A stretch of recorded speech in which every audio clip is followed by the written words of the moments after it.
Visa board जो एक तरफ हमें इविल स्पिरिट से बात करने में मदद करता है तो दूसरी तरफ इविल स्पिरिट्स का हमारी दुनिया में आने का एक ज़रिया है। ये कहानी है एमा की, जिसकी मम्मी आज किसी ज़रूरी काम से बाहर जाने वाली थी। एमा बेटा, आज रात को मैं घर पर नहीं हूँ, इसलिए मैंने मोनिका को बुलाया। एमा के साथ रहने के लिए उसकी कज़न मोनिका घर पर आती है। वो दोनों मिलकर पूरा दिन ढेर सारी मस्ती करते हैं, पर रात को मोनिका एमा से कुछ नया खेलने के लिए कहती है। एमा, आज हम लोग कितने दिनों के बाद मिल रहे हैं और रात का टाइम है। मेरे हिसाब से तो हम लोगों को कुछ करना चाहिए आज। मोनिका अपने बैग में से कुछ निकालती है। ये देखो ओहीजा बोर्ड, आज हम लोग इसी से एक स्पिरिट को बुलाते हैं। मोनिका एमा को बताती है कि वो इस गेम को अपने दोस्तों के साथ बहुत बार खेल चुकी है और बताती है कि कई बार वो इस बोर्ड की मदद से आत्माओं से बात कर चुकी है, पर ज़्यादातर ये बोर्ड काम नहीं करता। ये सब सुनकर एमा बहुत डर जाती है। मोनिका, तुम्हें पता है ना मुझे कितना ज़्यादा डर लगता है, मैं ये सब नहीं कर सकती। और वैसे भी थोड़े दिन पहले ही हमारे नेबर में एक लड़की की डेथ हो गई। कहते हैं वो लड़की पोजेस्ड थी और उसका घर अभी भी खाली पड़ा हुआ है। मोनिका एमा की बात सुनकर और भी ज़्यादा एक्साइटेड हो जाती है और वो एमा को भी अपने साथ खेलने के लिए मना लेती है। 12 बजते ही वो दोनों रूम की लाइट्स ऑफ कर देती हैं और कैंडल की रोशनी में वीजा बोर्ड से खेलना शुरू कर देते हैं। मोनिका अपना पहला सवाल पूछती है। क्या हमारे आसपास कोई स्पिरिट है, और अगर है तो क्या वो हमारे से कोई बात करना चाहती है?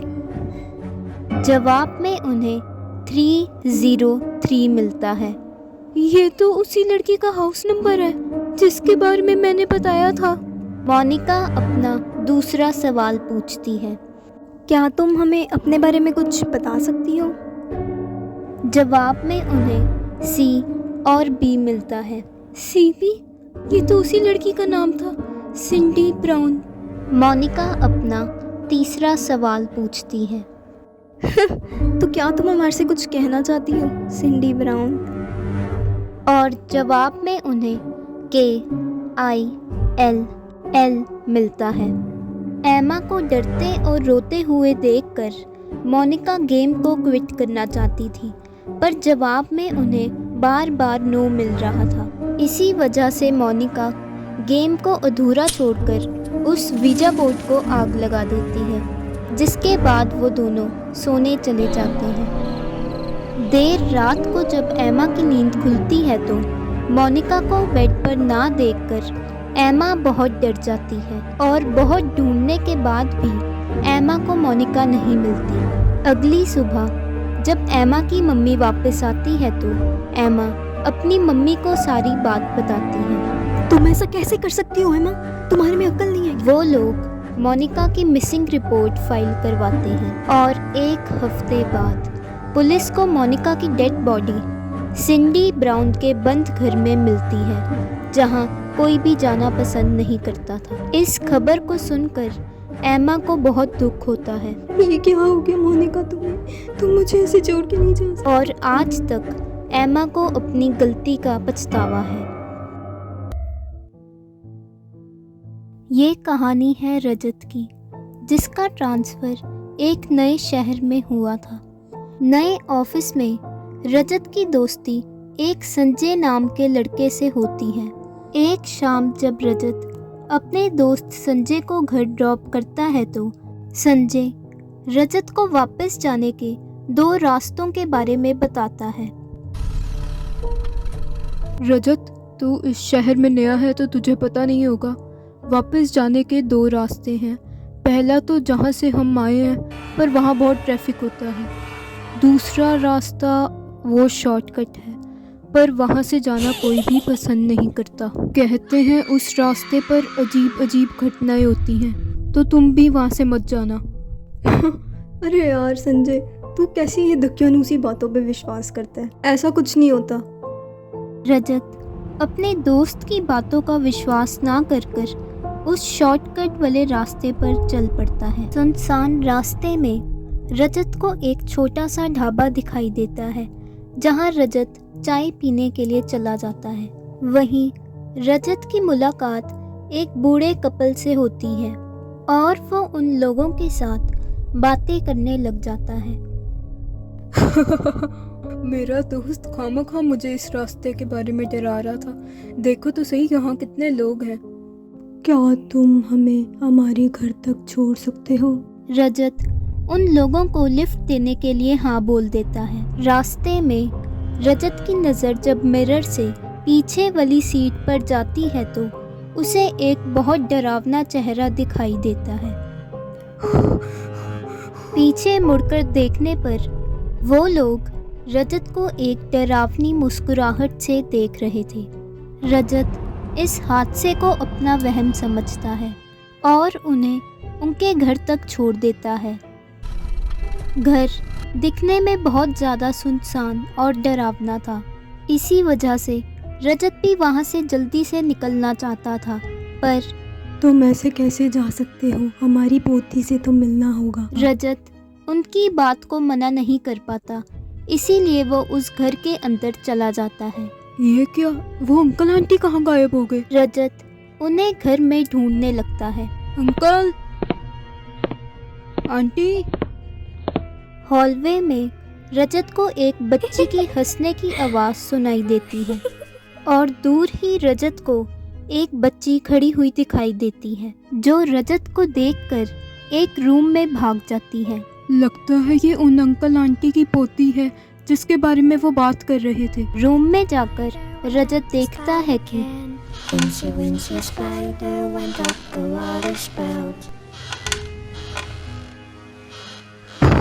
ये सब तो हो रहा है। मुझे यहाँ से निकलना पड़ेगा।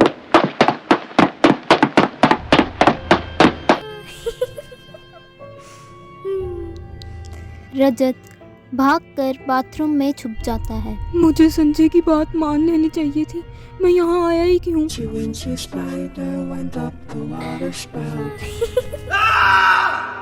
जैसे ही रजत पास की खिड़की से कूदने वाला था, तभी हम तुम्हें यहाँ से नहीं जाने देंगे रजत बेटा। रजत भागकर लिविंग रूम में आ जाता है ये आवाज़ तो किचन से आ रही है। और किचन में जाकर देखने पर आंटी आपको ये क्या हो गया? रजत बेटा, चाय पिए बिना मत जाना।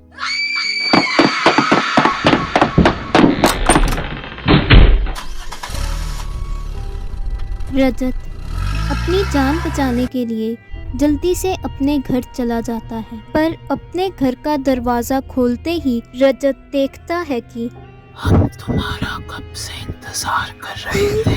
तुम लोग मेरी जान के लिए छोड़ देते हो। और रजत अपने 10th फ्लोर की खिड़की से कूद जाता है और रजत की जान चली जाती है। ये कहानी है लाना की, जो अपने रूम में अपने एग्ज़ाम्स की प्रिपरेशन कर रही थी। तभी उसे ट्रक के हॉर्न की आवाज़ सुनाई देती है। खिड़की पर जाकर देखने पर लाना को याद आता है कि आज उसके साथ वाले घर में नए पड़ोसी शिफ्ट होने वाले थे। लाना को अपनी खिड़की से उनके घर का एक बेडरूम दिखाई देता था, जिसकी खिड़की पर एक लड़की खड़ी हुई थी। तो तुम यहाँ पे अपनी फैमिली के साथ रहने आई हो? जवाब में वो लड़की लाना को एक पेपर बॉल पास करती है जिसमें लिखा था कि मेरा नाम मैरी है, मैं रात को तुमसे मिलने आऊँगी और अपने बारे में बताऊँगी। जिसके बाद वो लड़की खिड़की से गायब हो जाती है। ये देखकर लाना वापस से पढ़ाई करने चली जाती है। लाना बेटा नीचे आना, आज हमारे नए पड़ोसी मिस्टर और मिसेस ब्राउन डिनर पर आ रहे हैं। अच्छा, तभी वो लड़की मेरे से मिलने की बात कर रही थी। डिनर पर मैरी को ना देखकर लाना मिसेस ब्राउन से पूछती है कि आपकी बेटी मैरी नहीं आई?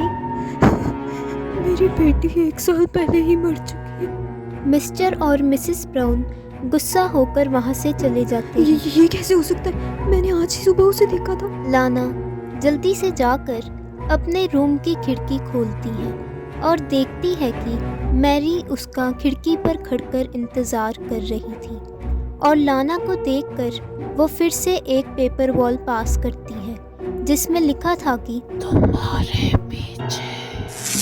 ये सब क्या हो रहा है? लाना, अब तो हमारा इंट्रोडक्शन हो चुका है, तो क्या तुम मेरी दोस्त बनो? लाना वहाँ से भाग जाती है और अपनी मम्मी को सब कुछ बताती है। लाना, बस हो चुका है। आगे ही तुम हमारी नए नेबर्स के सामने बेइज्जती करवा चुकी हो, अब और मजाक नहीं। डांट खाकर लाना वापस से अपने रूम में चली जाती है और खिड़की को बंद कर कर सो जाती है। अगली सुबह जब लाना की मम्मी किचन में अपना काम कर रही थी, तभी उन्हें लाना के रूम से कुछ आवाज़ें सुनाई। रूम में जाकर देखने पर वो आवाज़ें रूम की खिड़की से आ रही थी। जैसे ही लाना की मम्मी खिड़की को बंद करने वाली थी, उनकी नज़र सामने वाले घर पर जाती है जहां एक लड़की खड़ी हुई थी और वो एक पेपर बॉल पास करती है जिसमें लिखा था कि मैं लाना को अपने साथ ले जाऊंगी। मिसेस ब्राउन के घर ये लड़की कौन है? कहीं ये वही तो नहीं जिसके बारे में लाना बात कर रही थी? उसी रात लाना की नींद कुछ आवाज़ें सुनकर खुलती है। लाना, अपनी खिड़की खोलो। मैरी लाना के रूम में आ जाती है। लाना, तुम मेरी दोस्त हो ना, तो तुम मेरे लिए मर भी सकती हो। इस हादसे के बाद लाना का परिवार वो घर छोड़ देता है। एक हफ्ते बाद जब लाना अपने नए घर की बालकनी पर खड़ी हुई थी, तभी उसकी नज़र सामने वाली बिल्डिंग पर जाती है जहां खिड़की पर मैरी खड़ी हुई लाना को देख रही थी।